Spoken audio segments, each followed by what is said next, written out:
Muy bien, mis hermanos, que Dios les bendiga. Es un gusto poder reencontrarnos como cada miércoles a partir de la hora 20 y 30 para poder repasar, para poder aprender más de la palabra de Dios, para que a través de la ayuda del Espíritu Santo podamos edificarnos mutuamente en lo que tiene que ver con el conocimiento de la palabra de Dios, para no solamente conocerlo con nuestra mente, sino también poder desarrollarla en la práctica, que es básicamente lo que es la intención de esta iniciativa que tenemos de todos los miércoles a través de esta materia que se llama Teología Básica.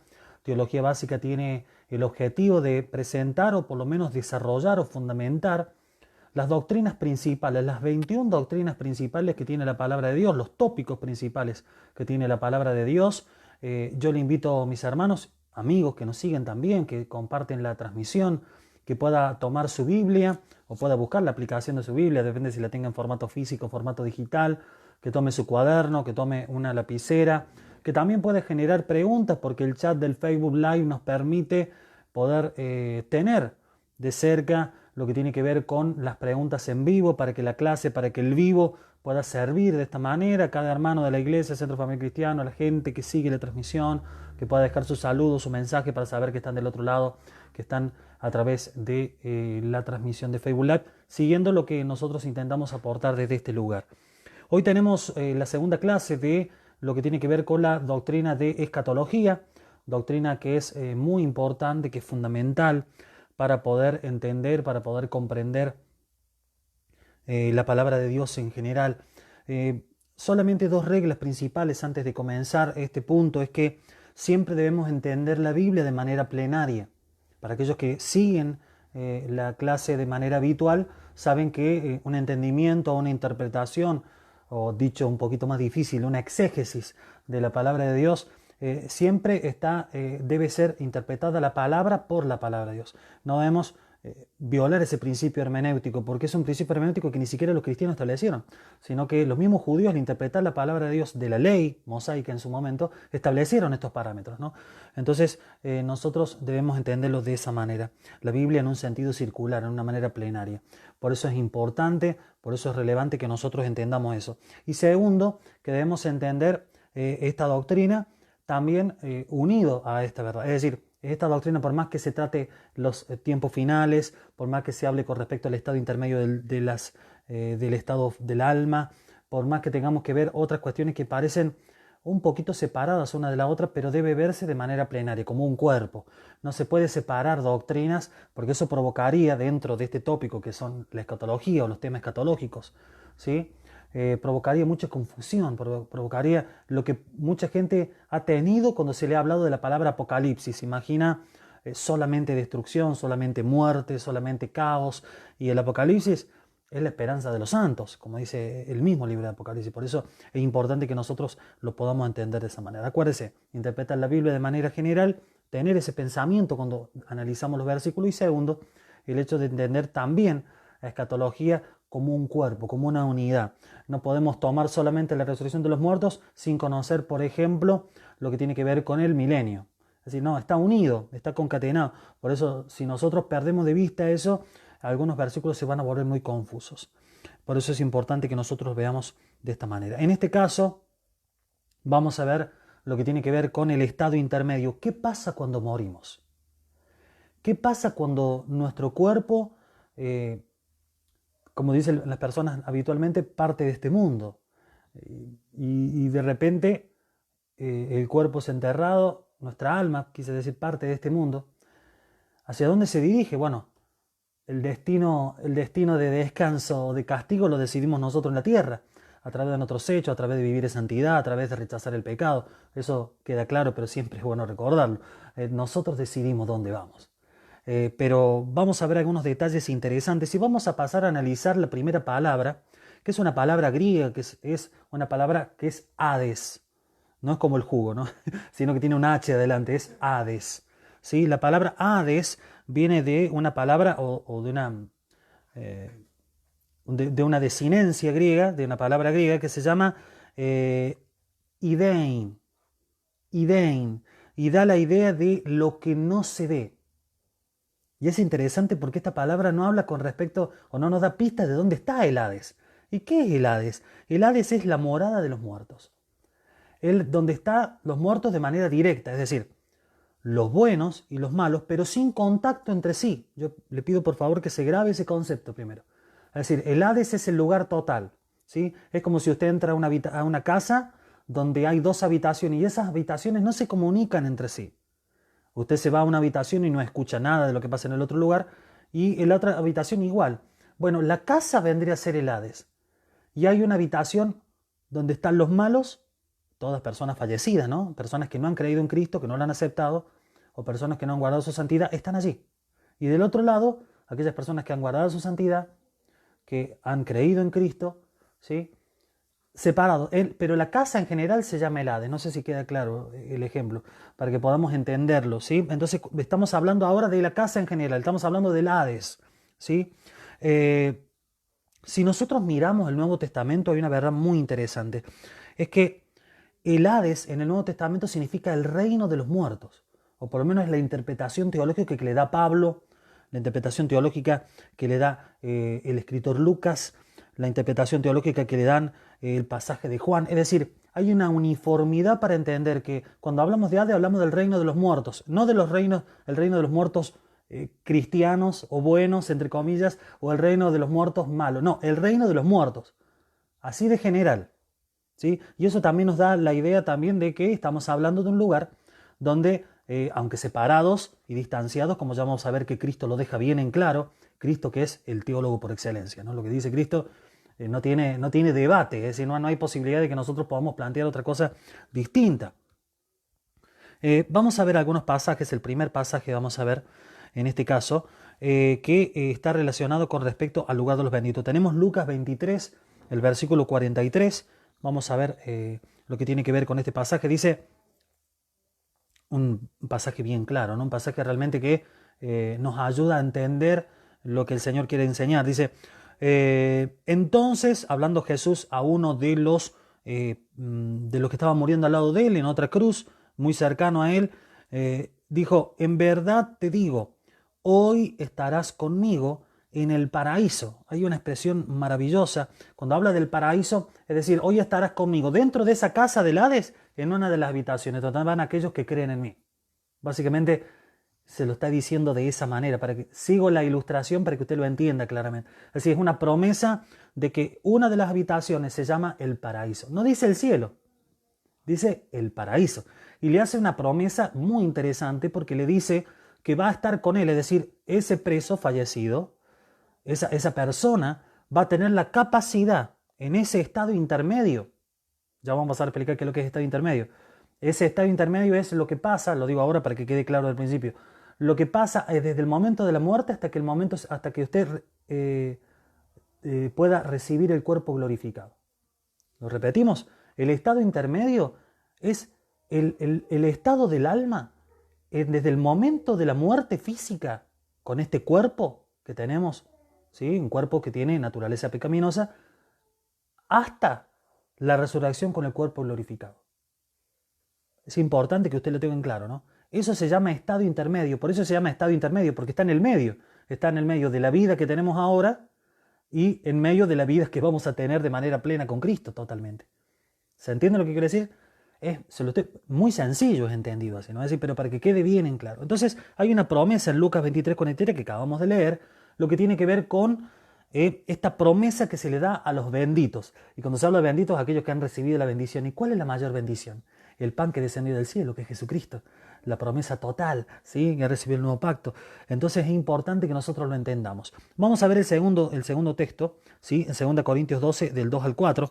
También afirma esta idea. Estamos hablando del Hades, estamos en el primer concepto de este estado intermedio, la casa general, pero también hemos nombrado el paraíso. Mire lo que dice, 2 Corintios 12, versículo 2 y 4. Dice, conozco un hombre en Cristo que hace 14 años, no sé si en el cuerpo, no sé si fuera del cuerpo, Dios lo sabe, el tal fue arrebatado hasta el tercer cielo. Pablo está hablando de él en tercera persona, ¿no?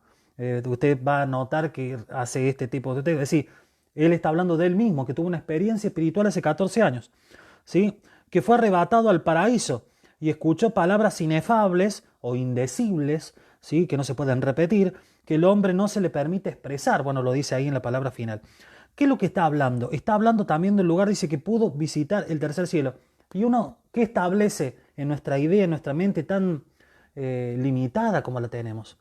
Creemos que esto es una sumatoria de casos. ¿A qué me refiero con esto? Primer cielo, el cielo celeste, las nubes. El segundo cielo es el cosmos. Entonces, más arriba, mirándolo astronómicamente, más arriba está el tercer cielo. Pero cuando está hablando de tercer cielo es porque hay una tercera dimensión de cielo, no porque esté más arriba, ni esté más abajo, ni más al centro. Es un lugar espiritual. Es un lugar espiritual. ¿Sí?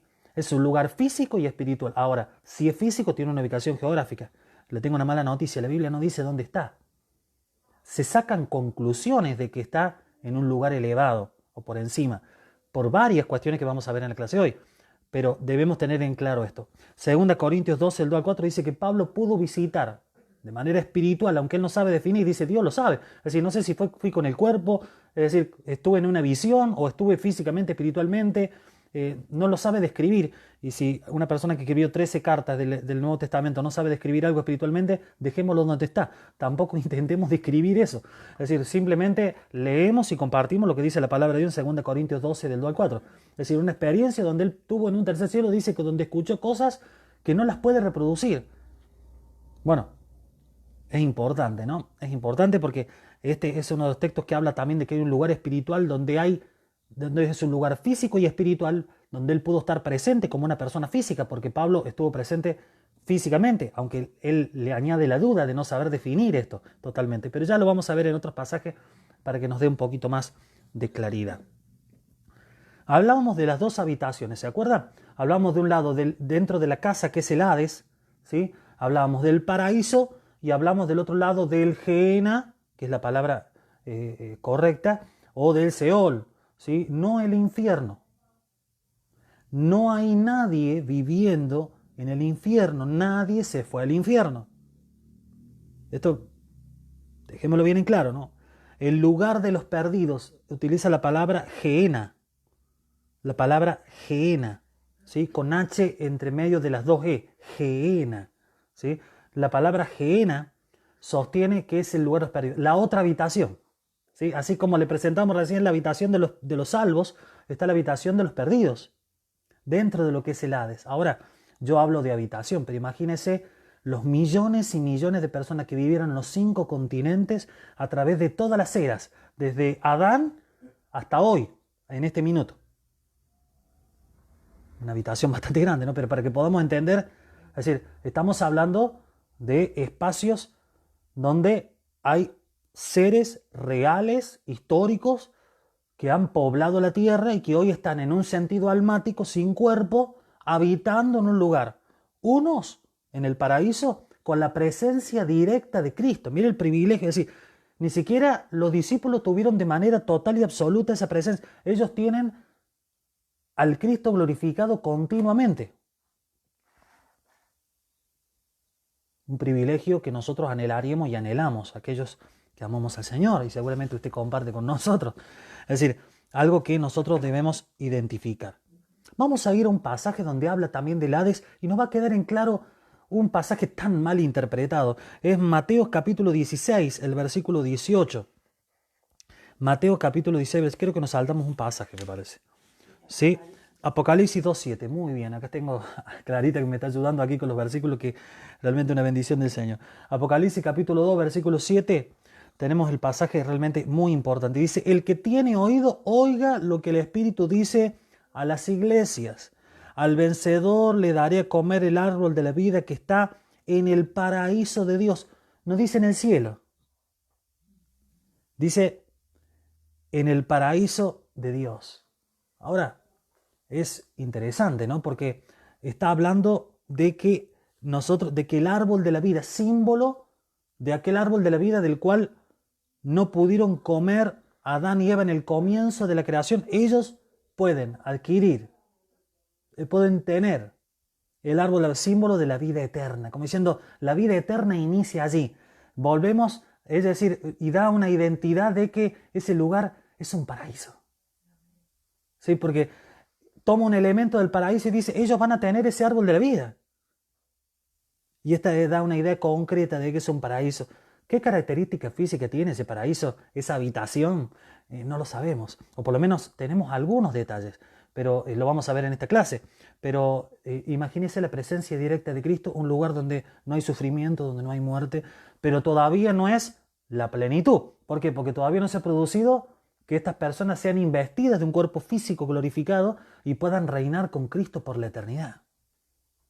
Es decir, es el principio de la degustación. Es el principio, es como cuando uno entra a una fiesta, un cumpleaños, le habrá pasado a usted y le dan un bocadillo y usted no comió el plato principal, no comió el postre, simplemente está degustando, se está acomodando. Está, bueno, algo similar, para que usted me lo entienda, básicamente deben estar disfrutando nuestros hermanos en Cristo fallecidos. Qué glorioso, qué maravilloso. Bueno, algo que realmente provoca, no solamente consuelo, sino que nos permite también tener una base firme para cuidar nuestra santidad, para ser personas que prediquen la palabra de Dios, que se capaciten en la palabra de Dios, que vivan la palabra de Dios sobre todo, y que nos permita también no callar esta verdad y que todos puedan verla, que todos puedan conocerla. Vamos a ver a Mateo capítulo 16, versículo 18. Seguimos tratando el Hades. Estamos hablando de la casa general, nada más que se van filtrando ideas también de las habitaciones, del paraíso y del Gehenna. Dice así Mateo 16, versículo 18. Dice, yo también te digo que tú eres Pedro, y sobre esta roca edificaré mi iglesia, hablando de la declaración de Pedro, que tú eres el Cristo, el Hijo del Dios viviente, del autoexistente. Y él dice, sobre esa verdad, sobre esa roca que acabé de decir, sobre esa sustancia, yo voy a construir la iglesia. No sobre Pedro, porque Pedro nunca ministró en Roma. Él visitó Roma, pero nunca ministró en Roma. No hay pruebas históricas de esto. No se deje engañar. La verdad está en la historia y todos la saben en la historia. Entonces dice, y sobre esta roca edificaré mi iglesia, y las puertas del Hades no prevalecerán contra ella.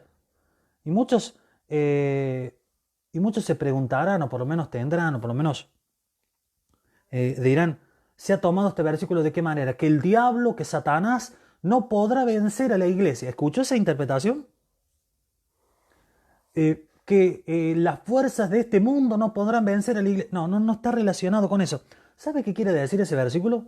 Cuando dice que las puertas del Hades no podrán vencer, está refiriéndose a que los muertos cristianos fallecidos no podrán ser retenidos por el Hades. Las puertas del Hades no prevalecerán, diciendo, las puertas no podrán retener a los cristianos. El triunfo final de la iglesia está declarado en ese pasaje de Mateo 16, 18. Que el mundo espiritual que sostiene o que está guardando, mejor dicho, o que está conservando las puertas del Hades, la vivienda hoy almática de los cristianos fallecidos, no va a poder retener a esas almas en el momento en que, como dice la palabra del Señor, se escuche su voz y los llame y resuciten con un cuerpo glorificado. Es impactante esta verdad. Es fundamental que nosotros, mis hermanos, podamos descansar en esta verdad, que nosotros podamos mirar esta verdad y alentarnos en el Señor. Es fundamental que nosotros entendamos esto. Cuando Jesús dice, las puertas del Hades no prevalecerán contra la iglesia, no dijo que la iglesia no pasaría por la muerte.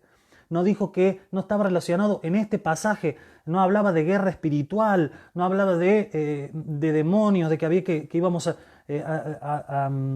destruir o por lo menos a retener o una victoria espiritual de la iglesia en esta tierra, sino que está hablando que las puertas del Hades, de esa casa espiritual y física donde viven aquellas personas que han fallecido en el Señor, en la habitación del paraíso, no van a poder retener esas puertas a aquellos que en el momento en que Dios ha decidido en su sola voluntad y soberanía llamarlos a que resuciten. Es tremendo ese pasaje, es tremendo. Por eso es importante entender el contexto, por eso es importante entender las palabras en griego y en hebreo, porque nos permiten tener un panorama real, verdadero. Él nunca dijo que las puertas del Hades no prevalecerán contra la iglesia en este mundo. Porque entonces, ¿cómo se explican otros pasajes donde dicen, en este mundo van a tener aflicción, en este mundo serán perseguidos, azotados y aún morirán en mi nombre? ¿Cómo se explica eso donde una iglesia es todopoderosa? Nunca se lo puso a pensar. ¿Sí? Yo estaré con ustedes todos los días, dice el Señor. Nosotros pensamos esa idea de que no nos va a pasar nada, que no va a haber enfermedad, no va a haber muerte. No, dice la Biblia que está destinado que todos mueran y luego venga el juicio. Y de algo te vas a morir. De algo me voy a morir. El punto es que se malinterpretó este pasaje de Mateo 16, 18. Me quedo ahí ese segundito para poder explicarlo. Las puertas del Hades no prevalecerán contra la iglesia. No tiene nada que ver con un versículo que se puede usar para guerra espiritual, para intercesión. No, está hablando de una declaración directa de Jesucristo. Esto es sí y amén, como dice Pablo. Las promesas de él son sí y amén. Es decir, va a pasar. Las puertas del Hades no van a resistir el momento que Jesús diga, muchachos, es momento de la resurrección. Es el momento de volver con un cuerpo físico a este mundo físico y empezar a reinar primeramente 1000 años y luego la eternidad con él. Tremendo, tremendo. Vamos a ver Apocalipsis capítulo 1, versículo 18, creo que es el pasaje que sigue.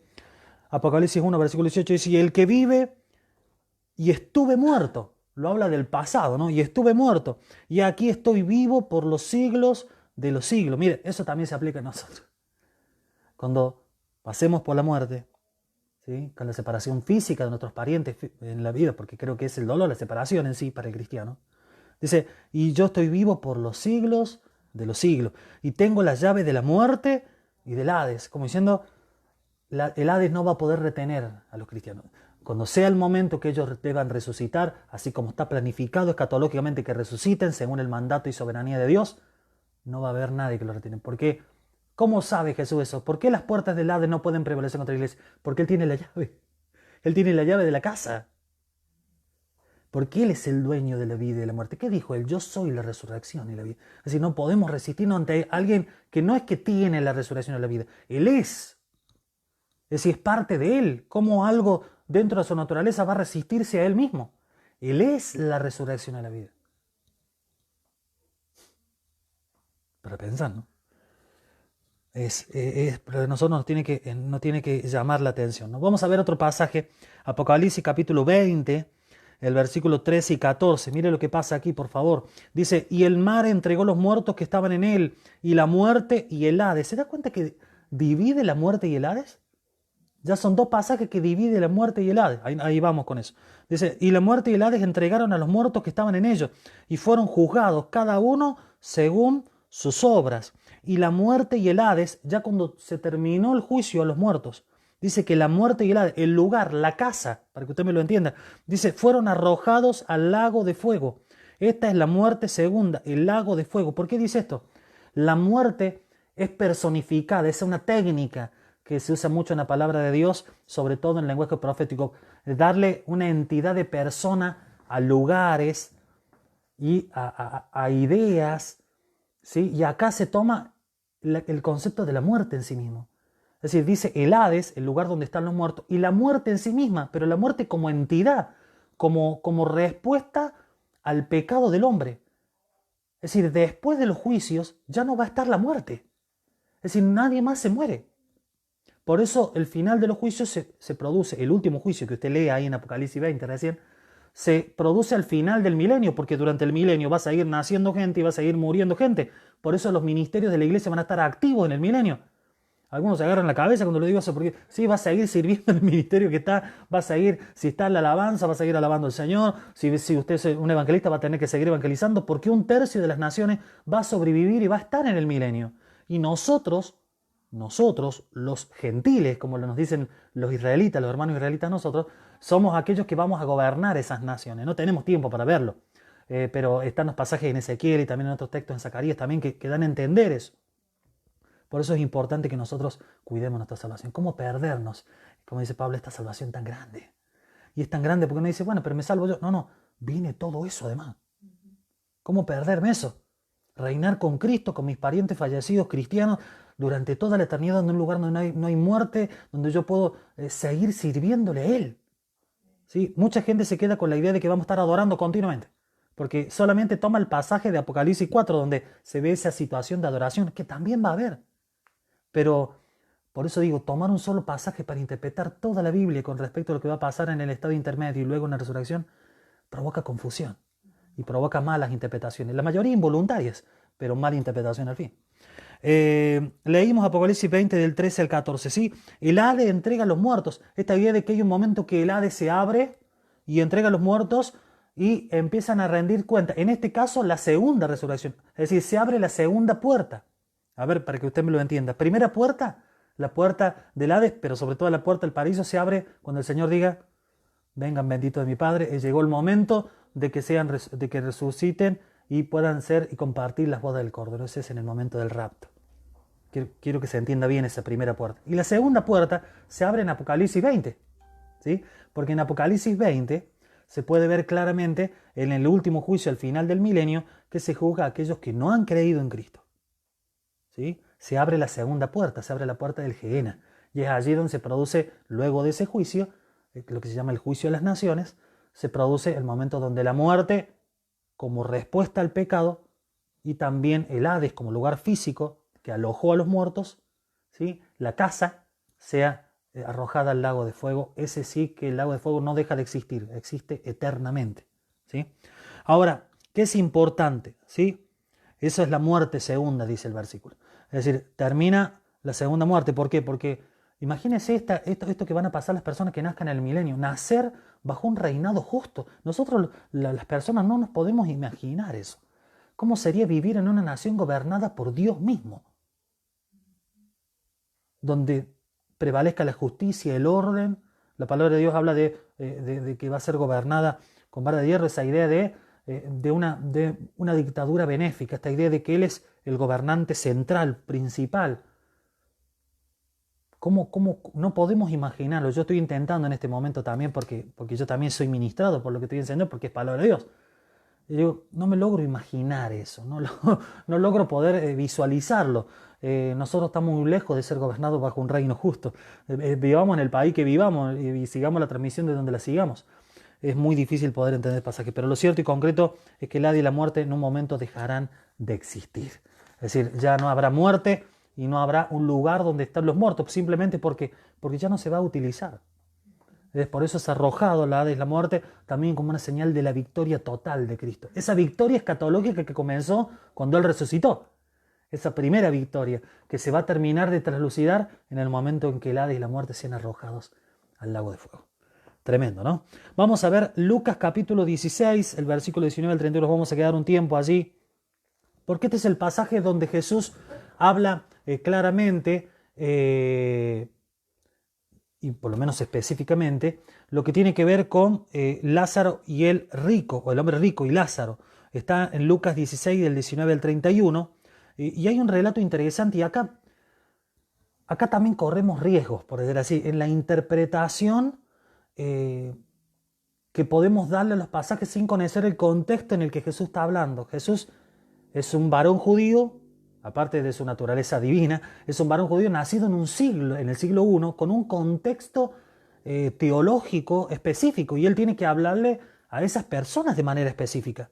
No sé si se logra entender. Es decir, él no está viviendo en el contexto del siglo XX ni el siglo XXI. Es decir, él está hablando a personas que tienen ciertos conceptos ya arraigados, y sobre esos conceptos él trata de mostrarles la verdad, como todo gran maestro. No señala lo malo que son los otros, sino que sobre lo que los otros conocen construye algo mejor. Todo maestro hace eso, ¿sí? Busca generar ese contexto.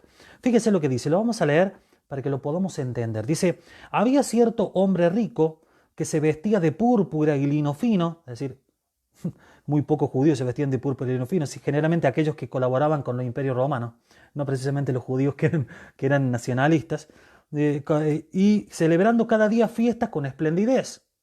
Y un hombre llamado Lázaro yacía en su puerta cubierto de llagas, ¿sí? Ansiando saciarse de las migajas que caían de la mesa del rico, ¿sí?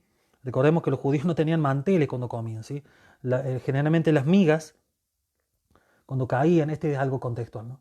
Las migas cuando caían eran barridas, ¿sí? El término de barrer la casa también se figura en la parábola de la mujer que había perdido la moneda. No sé si usted recordará. Dice que la mujer barrió toda la cosa y revisó. Esa idea de barrer también está en esto presente. ¿Por qué viene esto? Por lo que viene ahora. Dice, ansiando saciarse de las migajas que caían de la mesa del rico, pero él no podía entrar ahí, porque era propiedad privada. El concepto de propiedad privada existía incluso en la ley mosaica. No podía entrar. Además, hasta los perros venían y le lamían las llagas. Usted dirá, bueno, que las mascotas de esa casa, de la casa del rico. No, los perros no eran mascotas. Vivían en el basurero, comían basura y después le venían y le lamían las llagas a Lázaro. Fíjese el contexto de humillación, el contexto de destrucción que tenía Lázaro, a pesar de que vamos a ver en la historia que es considerado un hombre justo. Mire, para aquellos que promueven el hecho de que a los justos todo le va bien, ¿no? Mira lo que dice, haciendo saciarse las migajas que caigan de la mesa del rico. Además, hasta los perros, como diciendo, el límite. Acuérdense que los perros no eran considerados mascotas, sino que eran un animal salvaje para los judíos. Los judíos no tenían mascotas, ni gatos ni perros, ¿sí? Venía un animal salvaje, por eso le digo que el contexto tiene que ver en la historia, y le lamía las llagas. Y sucedió que murió el pobre y fue llevado por los ángeles. Este es un punto que es nuevo de Jesús. Esta idea de que los ángeles toman a los benditos, toman a los salvos y lo trasladan ellos. ¿Sí? Y vamos a ver otro pasaje donde da la idea de que los cristianos ven a Jesús en el momento que se trasladó, porque la única persona que puede pasar de un lado al otro es aquel que estuvo de los dos lados. ¿Se acuerda Apocalipsis capítulo 1 cuando dice, yo estuve muerto, pero ahora resucité? Como diciendo, estuve de los dos lados, estuve de aquel que murió, estuve del lado del que pasó al paraíso, que estuvo con el hombre crucificado de la cruz. Es decir, yo conozco el camino, yo sé qué es lo que va a pasar. Bueno, ya lo vamos a ver. Y dice, y fue llevado por los ángeles al seno de Abraham. ¿Por qué dice el seno de Abraham? Uno dice, ¿cómo el seno de Abraham? Ese es el concepto que habla de que en el estado intermedio nosotros tenemos comunión con los otros santos. Porque todas las personas que comían a la mesa no comían así como estoy sentado yo en esta mesa, en esta silla, sino que comían reclinados y vos usabas el seno, el pecho de la otra persona. Obviamente comían todos los hombres en una mesa, ¿no? Apoyabas la cabeza en el seno del otro convidado a la comida. Esa idea de que estamos compartiendo todo en una misma mesa comiendo. Y en este caso, él es llevado a lo que se llama el seno de Abraham. Como diciendo, él es llevado a la comunión de Abraham. Él es llevado a la comunión de los justos. Él es llevado a la comunión de la fe, porque Abraham es el testimonio de la fe, dice Hebreo. Es decir, es llevado a un lugar donde hay comunión, donde hay un lugar de conversación fluida. Tremendo. Eso quiere decir la palabra el seno de Abraham. Dice que él es llevado al seno de Abraham. Ahora, es tremendo. Es trasladado por los ángeles. Mire lo que pasa en el estado intermedio. Mire lo que estamos viendo, ¿no? Es trasladado y dice que él puede hablar con Abraham. Y le dice para Abraham, si lo logra identificar. Ahora, usted dirá, bueno, pero el pobre Lázaro no vivió en la época de Abraham. Sí, pero de alguna manera hay algo que lo hace identificar que es Abraham. Esto nos aporta una verdad sustancial. Bueno, lo vamos a ver ahora más adelante. Dice, y los ángeles trasladaron a a Lázaro al seno de Abraham. Y murió también el rico y fue sepultado. Ahora mire, y en el Hades, es decir, estando en el Hades, el rico, pero sobre todo en la habitación, ¿sí? Dice que alzó sus ojos y estando en tormentos vio a Abraham a lo lejos. Bueno, acá hay varios conceptos aquí, ¿sí? Primero dice que en el Hades, en el Gehenna, en la habitación del Gehenna, que no tienen las habitaciones comunicación entre sí, es decir, nadie puede pasar de un lado al otro, a eso me refiero, pero dice que ellos pueden ver lo que está pasando en la otra habitación. Ahora, fíjese esto. Dice, en el Hades alzó sus ojos estando en tormentos. Ahora, ¿cómo alzó los ojos si es un alma? Porque no hay cuerpo ahí.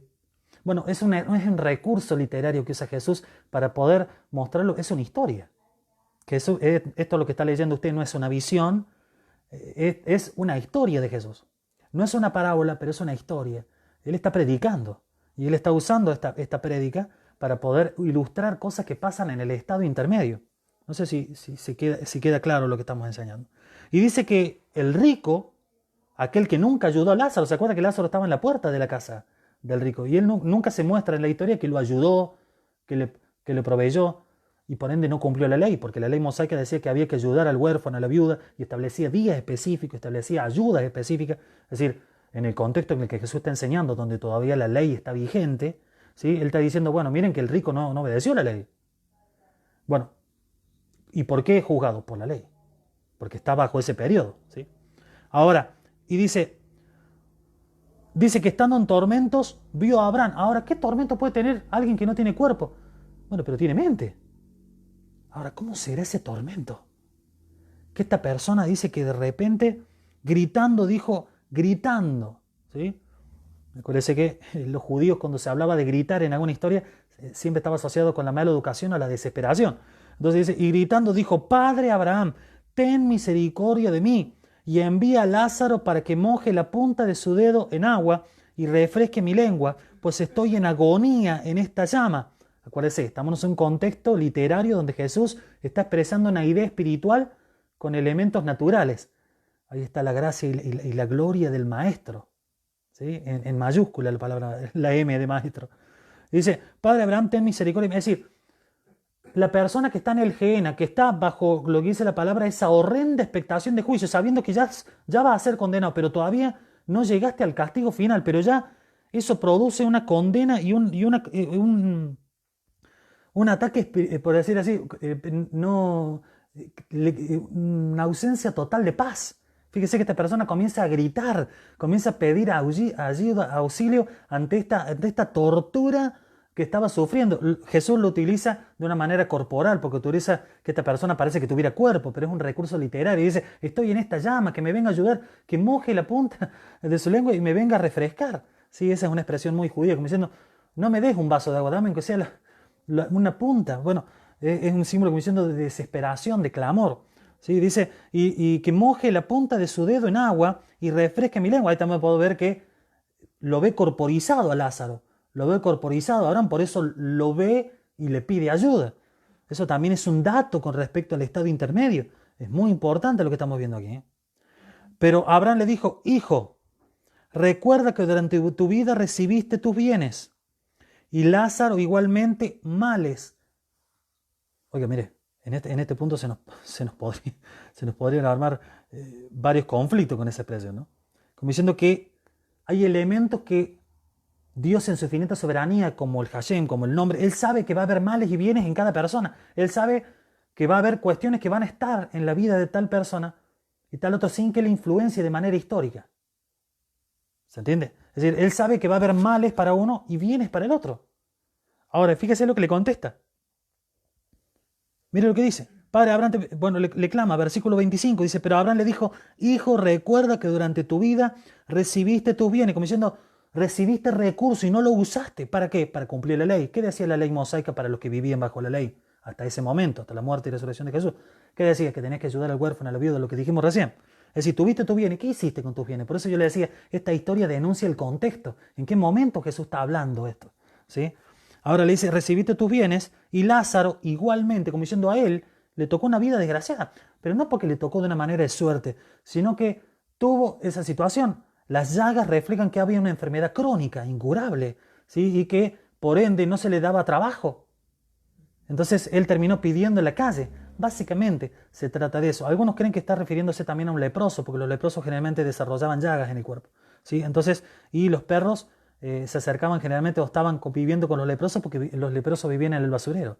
Entonces, en el contexto que se da esta historia da esa idea, ¿sí? Que era una persona que no tenía trabajo, no podía mantenerse y que si hubiera tenido una persona solidaria en el rico, capaz que lo hubiera ayudado y hubiera tenido una vida digna, leproso y todo, pero hubiera tenido una vida digna, una vida con elementos para sostenerse, por lo menos en su época de vida. ¿Se entiende lo que estoy explicando alrededor de la historia? Sé que estamos hablando del estado intermedio, pero es importante entender el contexto para que pueda iluminarse lo que Jesús quiere decirnos sobre el estado intermedio, sobre lo que pasa desde el momento que morimos hasta el momento en que vamos a ser resucitar en Él. ¿Sí? Y mire lo que dice. Y tú igualmente, males, pero ahora, tiempo distinto, pero ahora, es decir, estado intermedio, pero ahora, Él es consolado aquí y tú estás en agonía. Bueno, acá Jesús nos aporta otro dato.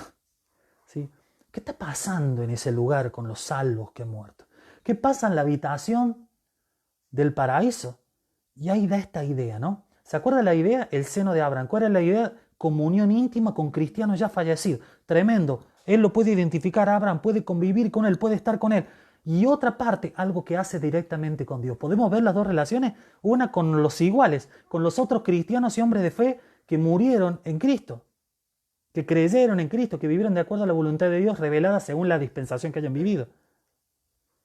Y por otro lado, una relación directamente con Dios, una relación vertical, que es donde dice la Biblia que Él es consolado. A ver, ¿qué pasará? ¿De qué tendremos que ser consolados?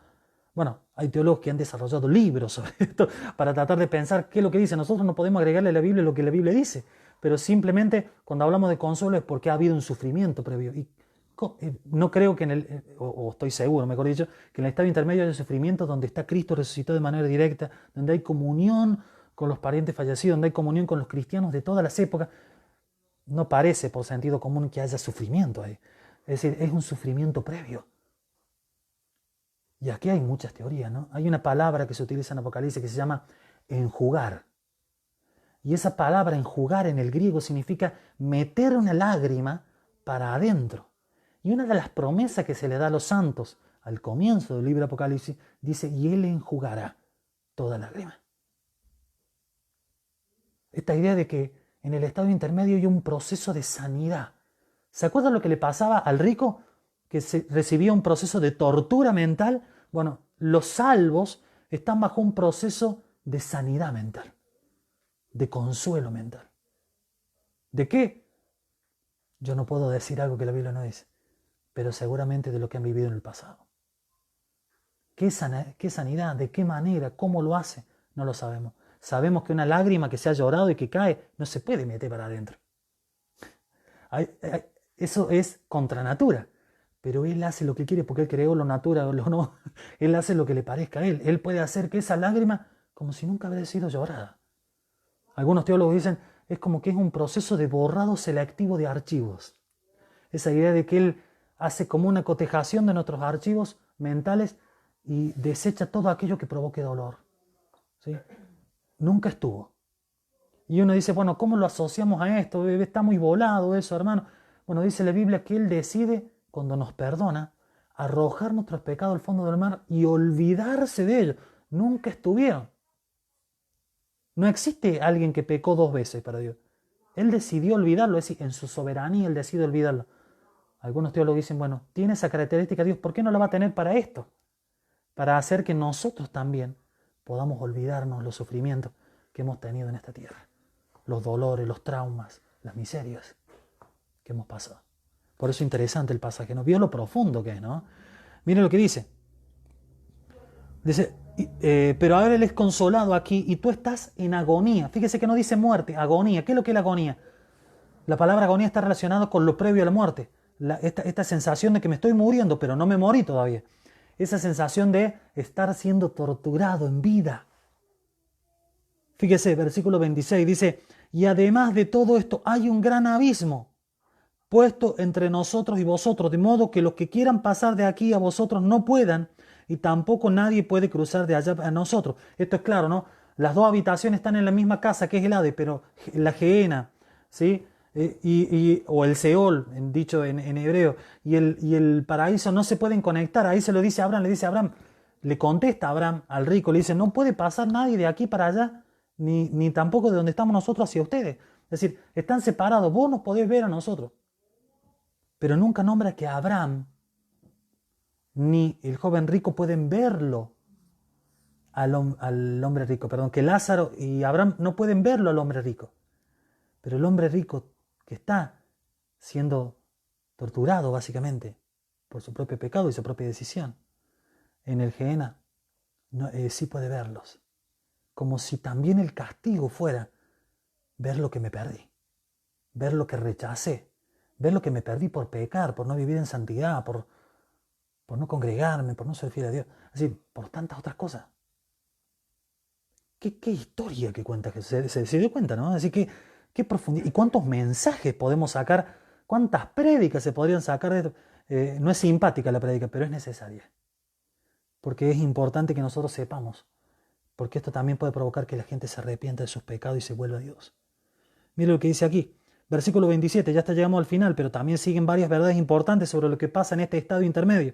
Mire, versículo 27 dice, entonces él le dijo, hablando del rico, le dice a Lázaro, a Abraham, le dice, te ruego pues, padre, padre no en el sentido de que apoya la paternidad espiritual, ¿no? Sino en el sentido de una autoridad espiritual, pero no en el sentido de cómo se entiende hoy la paternidad espiritual, sino en un sentido de respeto, ¿sí? O de una persona mayor, ¿sí? Se utiliza eso, generalmente en el contexto en que Jesús está hablando. Le dice, te ruego pues, padre, que lo envíes a la casa de mi padre. Mire, está pensando, ya no piensa en que él se pueda salvar. Es decir, primer intento del rico, quiero salvarme yo. Que alguien venga a refrescarme un poco, me ayude. no logra ese objetivo. Entonces, ¿qué dice? Bueno, pienso en los que están con vida todavía, en mi familia que está con vida. Y mire lo que dice, es tremendo. Dice, te ruego, Padre, que lo envíes a la casa de mi padre, pues tengo 5 hermanos, de modo que él les prevenga. ¿Sí? Es decir, el rico le pide a Abraham que lo mande a Lázaro, al pobre, al que tenía llagas, al que estaba con los perros, al que no podía trabajar, le pide que lo envíe a la tierra. Es decir, que envíe un muerto a comunicarse con los vivos. Algo que la palabra de Dios condena directamente y no existe. Ya lo vamos a ver. ¿Sí? De modo que Él los prevenga, para que ellos no vengan también a este lugar de tormento. Versículo 29, pero Abraham dijo, ellos tienen a Moisés y a los profetas, ¿sí? Que los oigan. Y usted dirá, bueno, esto apoya de que hay que vivir en la ley porque dice Moisés y los profetas. No, no, recordemos el contexto. Cristo no muerto y resucitado. Y no se ha escrito una letra del Nuevo Testamento. Contexto. Contexto. No se escribió una letra del Nuevo Testamento. Jesús está hablando eso. Pasaron casi 20 años desde que se empezó a escribir el primer boceto de Marcos, que es el primer evangelio escrito, desde la muerte de Jesús. Y Jesús todavía está con vida. Sí, estamos hablando más de 20 años de que se empezó a escribir el primer boceto de Marcos. Es decir, tenemos que pensar en el contexto. Jesús no ha muerto y resucitado. No hay un cambio de sacerdocio todavía. No hay un cambio de ley. Por eso el mensaje que le da Abraham y le contesta al rico, le dice, tienen a la ley, tienen a Moisés y a los profetas, como diciendo, tienen el Antiguo Testamento. ¿Sí? Como diciendo, tienen la Biblia, que hasta ese momento fue revelada. ¿Sí? Y miren lo que dice. Es tremendo. Por eso le digo, fíjese todas las cosas que tiene el pasaje, ¿no? Dice, ellos tienen a Moisés y los profetas, versículo 29, que los oigan. Y esto es tremendo. ¿Por qué dice que los oigan? Porque era muy difícil que una persona tuviera una copia escrita de la Biblia. Y el único momento donde vos los escuchabas es cuando ibas a la sinagoga. Por eso dice, tienen a Abraham y a los profetas que los oigan. Por eso Pablo, teniendo ese mismo contexto del Antiguo Testamento y de las cartas del Nuevo Testamento, porque nadie tenía una copia propia de las cartas del Nuevo Testamento, dice, la fe viene por el oír la palabra. ¿Por qué? Porque está dentro del contexto. Pero para nosotros, también a ese oír la palabra de Dios, cuando escuchamos una prédica, una enseñanza basada en la sana doctrina, ¿sí? Le tenemos que agregar el leer, porque nosotros sí tenemos el privilegio que ellos no tuvieron, el tener una copia física de la palabra de Dios. ¿Sí? Por eso dice, a ellos óiganlos. ¿Sí? Y él le dijo, no, padre Abraham, sino que si alguno va a ellos de entre los muertos, se arrepentirán. Por eso Jesús trata de poner la historia de esto de que no hay comunicación entre los vivos y los muertos. Ninguna persona muerta, sea buena, sea mala, puede venir. No existen los fantasmas, existen expresiones demoníacas, que son dos cosas distintas, que son ángeles caídos que habitan en la tierra, que se manifiestan de manera física a veces, pero no que haya personas fallecidas malas que son base de que existan los demonios. No, las personas que han muerto sin creer en Cristo están en el Gehenna, en el Seol, y aquellos que han creído en Cristo están en el Hades. El cielo y el infierno todavía no tienen personas habitándolos. Esto es importante que usted lo tenga en claro. ¿Sí? Versículo 31. Mas Abraham le contestó, si no escuchan a Moisés y a los profetas, tampoco se persuadirán si alguno se levanta entre los muertos. Y acá Jesús deja una parte interesante, ¿no? Es decir, ¿se acuerda cuando Jesús le dijo, escudriñen las escrituras, escudriñen a la ley, escudriñen a Moisés y a los profetas, porque ellas hablan de mí?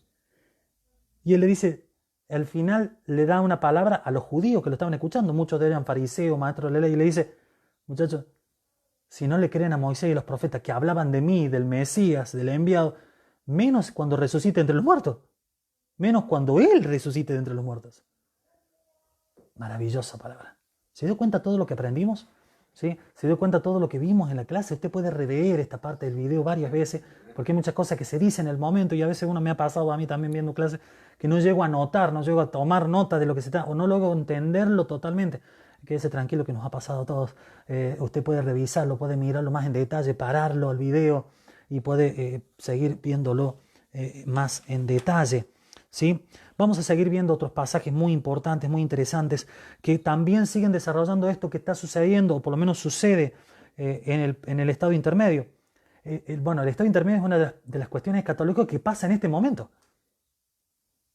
Porque todos los días fallecen cristianos y todos los días fallecen personas que no conocen al Señor. Por eso la urgencia de predicar el Evangelio. Porque nosotros como iglesia también influenciamos en qué habitación va a vivir la gente. En el Gehenna, bajo esa tortura mental de la separación de Dios, esa tortura psíquica, porque no hay cuerpo, o si están en el seno de Abraham, ese lugar de comunión, de identificación, de compartir con los hermanos en Cristo y de tener ese espacio de sanidad mental que Cristo ha desarrollado para aquellos que mueren en Él. Nosotros lo decidimos también. Es interesante para que lo pensemos. 2 Corintios capítulo 5, versículos del 6 al 9. Vamos a ver una referencia también al Hades, también a este lugar donde se produce el estado intermedio. Miren lo que dice. Versículo 6. Dice, por tanto, animados siempre y sabiendo que mientras habitamos en el cuerpo, periodo actual, en esta vida, ¿sí? primera vida, ¿sí? Estamos ausentes del Señor. Y ahora usted dirá, ay, se me ataron los botines. Porque Jesús dijo, yo estaré con ustedes todos los días, hasta el fin del mundo. Lo que pasa es que Pablo tiene el concepto de triunidad, de tres manifestaciones de una misma persona, porque él lo dice en Efesios capítulo 4, Dios es uno. Entonces cuando dice estamos ausentes del Señor, es porque el Señor dice que está sentado a la diestra de Dios Padre, intercediendo por nosotros. Es decir, la naturaleza humana del Señor está sentado a la diestra de Dios Padre, intercediendo por nosotros. Es uno de los ministerios actuales de Jesús, hasta que venga a buscarnos. Entonces Él les dice, estamos ausentes del Señor, es decir, no estamos allí en el tercer cielo con Dios Padre y con Jesucristo, no estamos. ¿Sí? Por eso digo, los temas escatológicos hay que verlos de manera plena, porque si no se puede provocar una confusión muy grande. ¿Sí? Dice Pablo, versículo 7, porque por fe andamos, no por vista, como diciendo, creemos aunque no lo estamos viendo al Señor. ¿Sí? Pero cobramos ánimo y preferimos más bien estar ausentes del cuerpo y habitar con el Señor. Por eso, ya sea presentes o ausentes, ambicionemos serle agradable. ¿Qué frase? Es decir, varias cosas dice sobre el estado intermedio. Primero, dice que preferimos más bien estar ausentes del cuerpo, es decir, no estar con cuerpo, pero presentes con el Señor. Si habla de estar presentes, habla de que yo puedo identificarme a mí mismo, tengo conciencia de mí mismo delante del Señor. Sigue apoyando la idea de lo que hemos visto hasta recién. ¿Se acuerda? Que es un lugar donde puede identificarse. Abraham y Lázaro se veían a sí mismos, se identificaban como personas y podían identificar también al rico desde el otro lado. Pero no lo podían identificar porque no lo podían ver, pero le pueden contestar. ¿Sí? Pero cobramos ánimo y preferimos más bien estar ausentes del cuerpo y habitar con el Señor. Por eso, ya sea presentes o ausentes, ambicionemos o querramos o anhelemos llegar, dice el versículo, serle agradables. Cuando dice la palabra agradables, la Biblia de las Américas por ahí comete un pequeño error. No porque yo sea mejor que el otro, pero no un error, pero quizás una lectura de contexto que por ahí no logra apreciar el concepto en el griego. Dice, ser dignos. Y la palabra dignidad tiene la idea de estar a la altura. Por eso la Biblia dice en Efesios capítulo 4 que nosotros como cristianos debemos anhelar estar a la altura del varón perfecto. A la dignidad, dice el versículo, la palabra. A la dignidad, es decir, a la altura moral, a la altura espiritual. ¿Nos faltará un poco? ¿Usted qué dice? Muchísimo. Pero esa es la ambición. ¿Vio? Escuchó la palabra, ¿no? Es decir, nuestro objetivo de cada día sería ¿cuántos escalones más subo a la altura? ¿Cuántos más me acerco? Bueno, interesante, ¿no? Pero hemos aprendido cuestiones del estado intermedio. ¿Se dio cuenta? Hemos aprendido varias cuestiones muy interesantes. ¿Sí? Es importante que estar presente en Cristo, esa idea de que vamos a estar ya sí, con Él en el tercer cielo, viendo su manifestación física y estando con Dios Padre de manera directa. Filipenses capítulo 1, versículos 23 al 24. Es el siguiente pasaje que es maravilloso. Mire lo que dice. Pues de ambos lados me siento apremiado, teniendo el deseo de partir, y en otro versículo dice de morir y estar con Cristo. Mire lo que piensa un cristiano maduro, no le tiene miedo a la muerte. Está esperando decir, bueno, ¿cuándo llegará el momento que Cristo es determinado que yo me va? Es decir, qué concepto totalmente distinto. Muchas veces nosotros hemos estado angustiados por la muerte. Y Pablo le da un contexto totalmente distinto, leyéndolo la muerte desde la madurez, entendiendo que la muerte va a ser destruida, entendiendo que la muerte es vencida. Bueno, fíjese lo que dice. Teniendo el deseo, el anhelo En otra versión dice la pulsión, como diciendo, tengo como una ansiedad de partir, de morir y estar con Cristo. Pues eso es mucho mejor. Es increíble, ¿no? Pues eso es mucho mejor. Y sin embargo, continuar en la carne es más necesario por causa de ustedes. Como diciendo, anhelo estar con Cristo, pero necesito quedarme, o es necesario que me quede, ya no por mí, es necesario que me quede por ustedes. Bueno, esta idea es fundamental, ¿no? ¿Sí? Él habla de la idea de estar con Cristo. Cuando habla de estar con Cristo, habla de compañerismo con el Señor, de estar con Él, de dialogar con Él, de hablar con Él, de que Él produzca sanidad mental en nuestra mente, en nuestro corazón. Qué importante, qué fundamental, qué trascendental es para nosotros, mis hermanos, que nosotros podamos consolarnos con esas palabras. ¿Cuánta gente hoy todavía sigue torturado por la idea de la muerte? Y Pablo dice, no veo las horas de poder estar ahí, de poder llegar a ese día donde yo parta, cierre mis ojos a esta tierra y pueda abrirlas en el Señor, porque voy a tener comunión con Cristo mismo. En eso me voy a asemejar, en el caso nuestro que no hemos visto al Señor, como dice el autor de Hebreos, que no hemos tenido la posibilidad de tener comunión con Él en la tierra, vamos a tener eso. Porque Dios es un Dios justo y no hace excepción de personas. Lo que tuvieron los discípulos, también lo vamos a tener nosotros. Esa comunión que tuvieron ellos, esa posibilidad de compartir con ellos, esa posibilidad de servir con Él, porque dice que vamos a reinar con Él, vamos a gobernar con Él. Esa posibilidad de servir con Él como tuvieron los 12 discípulos, lo vamos a tener nosotros, pero ya no por 3 años, por la eternidad. Es decir, y esos hermanos también que tú fueron discípulos también, porque ellos van a estar con nosotros. Allá estará Lutero, Calvino, Wycliffe, Savonarola. Lindos debates teológicos se van a armar. Y ahí, compartiendo, pero con una cosa en común. Todos reconocieron a Cristo como su Señor, su Salvador.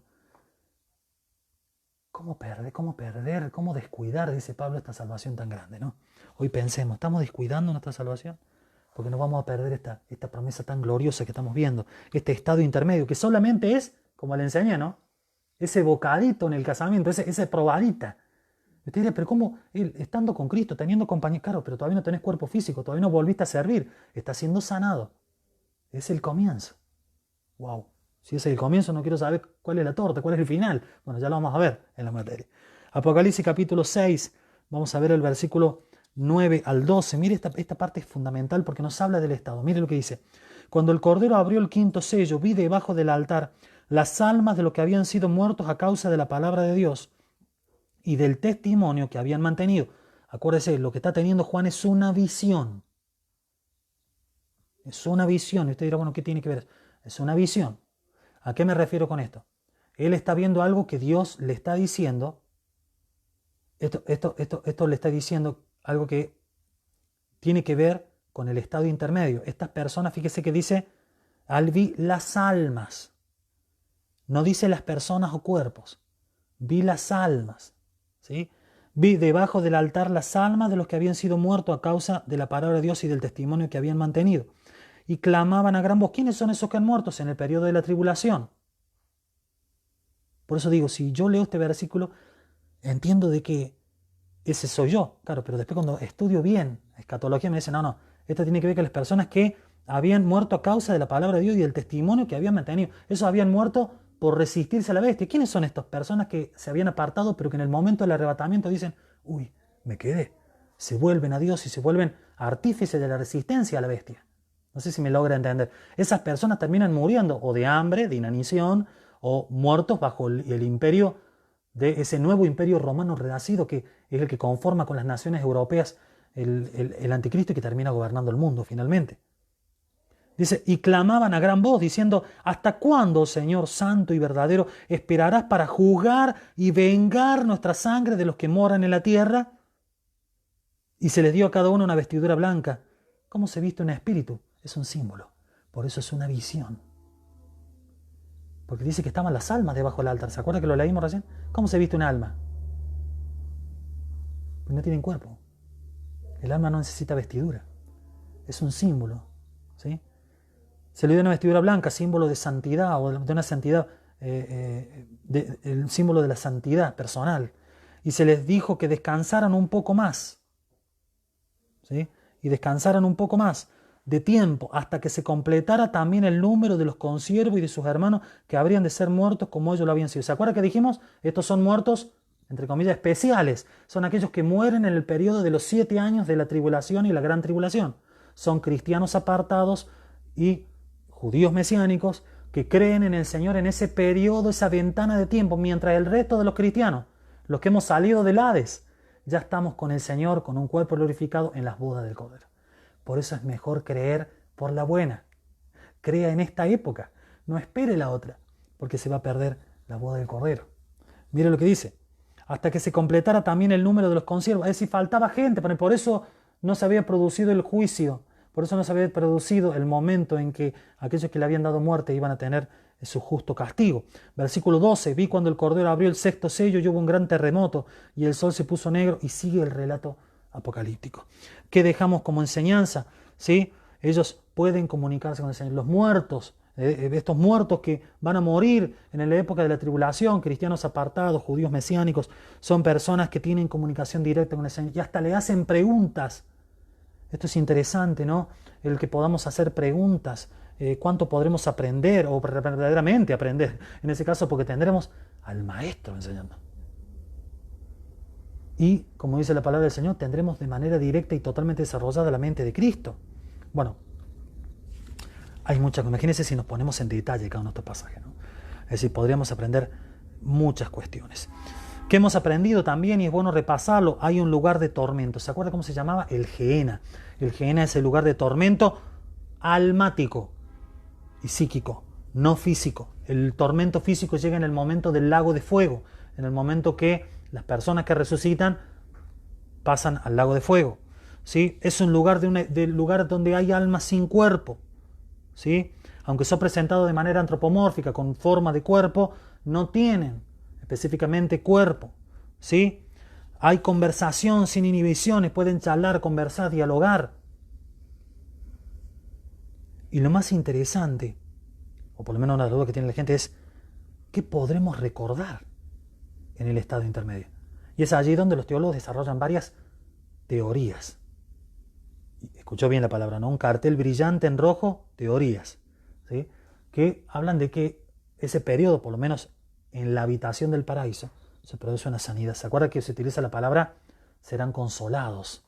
¿Sí? Serán esta idea de serán consolados de los males, ¿sí? Esta idea de enjugar las lágrimas, de meter la lágrima para adentro, esta idea de que hay un proceso de preparación para el momento de la resurrección. Y esto es lo que a nosotros nos tiene que quedar en claro en esta noche. Otro punto importante es que no hay comunicación entre los vivos y los muertos. Deséchelo eso. No trate de hacer nada. También eso incluye la misa por los muertos. Usted puede orar mucho para que una persona que ha ido a un lugar por sus propias decisiones cambie de lugar, pero no hay posibilidad de eso. La palabra de Dios, la palabra y la Biblia que usted quiera leer, deja en claro que no se puede. No existe la posibilidad de que a través de la intercesión desde este mundo un alma cambie de lugar. La Iglesia Católica ya lo intentó en el siglo XV y Lutero lo denunció. Esta idea de que alguien podía liberar a la gente de un supuesto purgatorio, un purgatorio que la Biblia nunca habla ni existe, ¿sí? Esta idea de que a través de misas o incluso hasta de dinero las almas podían ser liberadas. Jesús lo deja en claro. No hay comunicación entre los vivos y los muertos. Dice a Moisés y a los profetas, a la Biblia de esa época, y hoy nosotros tenemos la plenitud de toda la revelación. ¿Qué nos contestaría Jesús hoy? A la Biblia, oí la Biblia. ¿Qué te dice la Biblia? La Biblia te dice que no. La Biblia te dice que vos tenés que creer a través de lo que dice la palabra de Dios. Y nada más. Y vamos a ver el último pasaje, no tengo referencia de la hora aquí en este momento. El último pasaje, si me regala unos minutos, porque le da el cierre de lo que es la enseñanza del día. Que tiene que ver con el pasaje de la resurrección. La transfiguración, perdón. El pasaje de la transfiguración está en Mateo capítulo 16, ¿sí? Desde el versículo 28 en adelante, ¿sí? Creo que no estaba anotado el pasaje, pero lo vamos a ver en este momento. Mateo 16 del 28 en adelante, vamos a ver este pasaje, es muy interesante, ¿sí? Y luego vamos a buscar el siguiente capítulo. Miren lo que dice Mateo 16, 28. Está hablando Jesús. Yo le pido por favor que preste atención a estos 2 minutitos que va a tardar esta explicación 3 minutos. Dice Jesús, en verdad les digo que hay algunos de los que están aquí, hablándolo a los discípulos, ¿sí?, que no probarán la muerte, así que no van a morir, hasta que vean al Hijo del Hombre venir en su reino. ¿Qué interpretaron los discípulos? Que unos no iban a morir hasta que Cristo venga por segunda vez. Y Jesús no le quería decir eso. ¿Por qué? Porque en el pasaje, en el 18, ¿sí?, que ahora lo voy a buscar, ¿sí?, arranca el 18 y mire lo que pasa, ¿sí? Se produce el evento de la transfiguración, ¿sí? Vamos a leerlo en Lucas capítulo 9, anótelo por favor. Lucas capítulo 9, del versículo 27 al 36, ¿sí? Vamos a leer el relato de la transfiguración.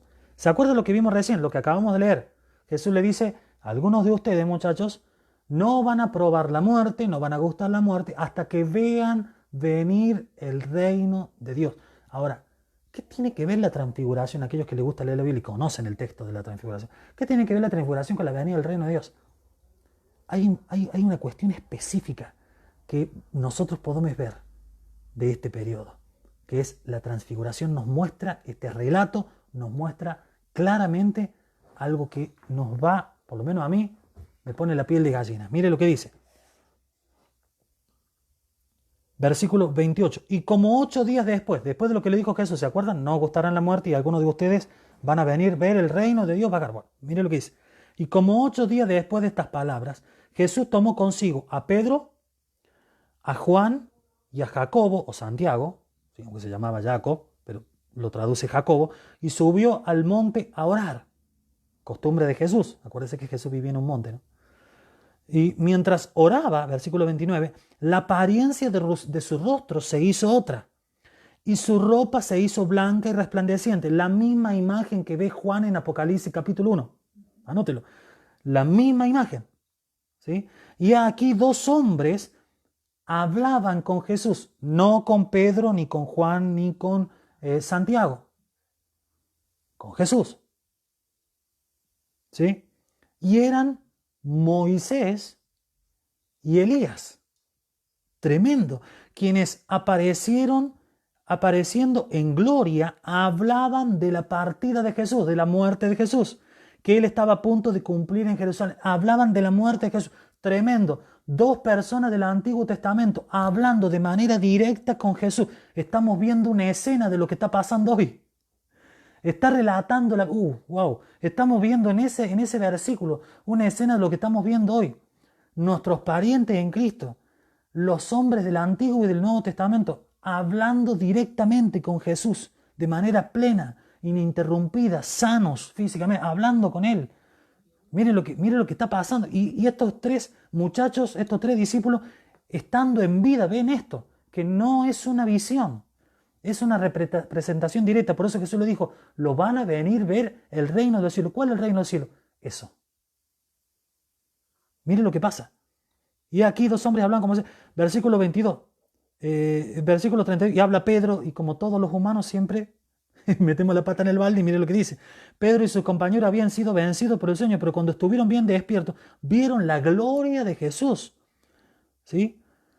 Y a los 2 varones que estaban con él. Y sucedió que al retirarse ellos de él, Pedro dijo a Jesús, Maestro, bueno es que estemos aquí. Hagamos 3 enramadas, uno para ti, otra para Moisés y otra, como diciendo, hagamos una casa, nosotros dormimos la intemperie, nos morimos de frío, pero ustedes háganse una casa. Es decir, los identificó como personas que estaban realmente presentes ahí, que podían vivir en una enramada, ¿sí? En una casa precaria, ¿sí? Una para ti, otra para Moisés y otra para Elías, no sabiendo lo que decía. Dice el pasaje, como diciendo, estaba ensimismado en esa situación de gloria, lo ve a Moisés, a Elías y en el medio a Jesús. ¿Qué está pasando acá? Antes de seguir, ¿por qué Moisés y Elías? ¿Por qué Moisés y Elías? Moisés representa la ley, Elías representa a los profetas. ¿Qué dijo Jesús? Que tenían que escuchar a la ley y a los profetas para conocer, porque ellas hablan de mí.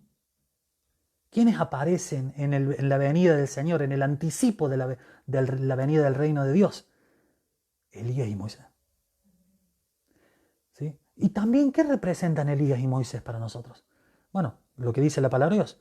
Elías no vio muerte. Moisés sí. Quiere decir que van a tener comunión con Jesús en el reino, aquellos que probaron la muerte, aquellos que van a fallecer o vamos a fallecer, y aquellos que no van a fallecer, que van a estar en el momento en que Cristo venga a buscar a la iglesia en el rapto, también representan eso. Los que hayan muerto y los que no hayan muerto, ambos grupos de cristianos van a tener comunión con Él. Tremendo, ¿sí? Y otra cuestión impactante, fíjese lo que dice aquí. Entonces, mientras él decía esto, se formó una nube que los cubrió y tuvieron temor al entrar en la nube. ¿Cuándo se aparece la nube en el Antiguo Testamento? En el momento que habla Dios Padre. ¿Qué es lo que lo atrae a Moisés a subir al monte? Una nube y ver una zarza ardiendo que no se apaga. Y dice, cuando sube ve una nube. Y cada vez que él hablaba, esa nube expresaba voces, no voz, voces, esa idea de la Trinidad, voces, hablando. Pero era la representación de Dios Padre. Y dice que vino una nube y salió una voz de la nube que decía, este es mi Hijo amado, mi escogido, mi Mesías, mi escogido, mi ungido. A él oíd. Fíjese que no dice, no oigan a Moisés, no oigan a Elías, lo tienen que oír a él. Está hablando de que en el reino de Dios Él ha establecido un nuevo pacto, una nueva ley, donde solamente debemos oír ¿a quién? A Jesús, su enseñanza. ¿Y qué nos dijo Jesús? Nos dijo que la ley y los profetas eran hasta la generación de Juan, generación que él compartía, y que después vendría el reino de Dios, de los cuales todos hacen el esfuerzo por entrar, digo. Y ese es el esfuerzo que tenemos que hacer nosotros, entrar al reino de Dios. Después que la voz se oyó, Jesús fue hallado solo. ¿Qué podemos aprender sobre el reino, sobre el estado intermedio? Que Dios Padre también puede estar presente, que Él también se puede revelar. ¿Cómo perderse eso? Mis hermanos, tenemos mucho más para ver, pero lo bueno es que nos podemos reencontrar. El próximo miércoles vamos a poder seguir viendo esta palabra. Rememore el versículos, vea de nuevo el pasaje, evalúelo a la luz de la palabra de Dios. Siempre, no crea nada porque se lo diga cualquier persona. Evalúelo a la luz de la palabra de Dios, hermenéutica, exegéticamente, a través de los idiomas originales. Y eso va a esclarecer cada pasaje siempre. Y es importante que usted comparta este video para que sea de edificación y para la gloria solamente del único que merece gloria, que es Jesucristo. Nos vamos a despedir, que Dios le bendiga. Nos reencontramos el próximo miércoles. A partir de la hora 20 y 30, continuamos. ¿Cómo concluye todo esto? ¿Hay pasajes que dicen otras cosas con respecto a cómo vamos a vivir ese estado intermedio? Bueno, lo invito a que me acompañe el próximo miércoles, 20 y 30 horas. Espero que la palabra de Dios le siga edificando, le siga hablando, que podamos oír a Jesucristo esta noche. Que Dios le bendiga.